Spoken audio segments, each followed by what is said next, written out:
Dernier coup de perceuse, Hamza et son équipe sont à la manœuvre. Ils doivent retaper cet endroit pour en faire une khaïma, une tente orientale avant le début du ramadan. On est en train de préparer le khaïma pour le mois de ramadan, parce que le mois de ramadan c'est trop sacré pour les Algériens. Après manger, il y a tellement de gens qui aiment bien venir prendre des thés à terre, des cafés. Voilà, on reçoit du monde jusqu'à 2h30, 3h à 3h du matin. Il y a encore des familles, il y a encore des gens. Chicha, tapis, tableaux. Hamza a fait le déplacement jusque Rardaya dans le sud algérien pour acheter tout le nécessaire aux soirées ramadanesques. Côté cuisine, on s'affaire pour préparer la shorba, la soupe algérienne par excellence, servie en général pendant le ramadan.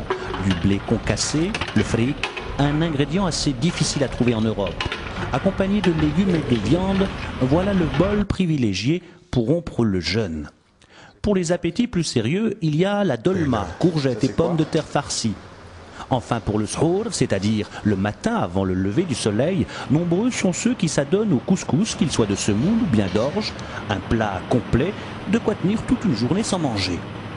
Des repas qui se tiendront en petit comité en Algérie, la rupture du jeûne se fait à la maison, en famille, aux grandes dames des restaurants.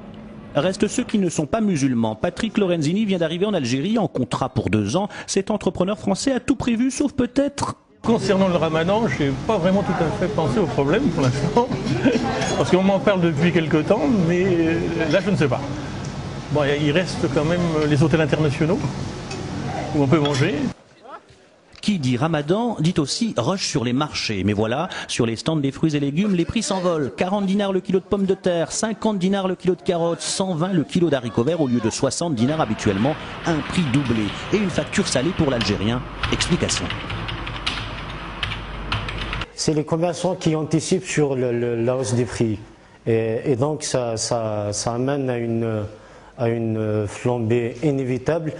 Mais aussi il y a une deuxième raison qui est l'absence des autorités chargées de réguler le marché. Pour le gouvernement, il y a abondance des produits, donc pas de raison pour une hausse des prix. Il promet des mesures très prochaines. En attendant, les commerçants se frottent les mains et les ménages crient au scandale.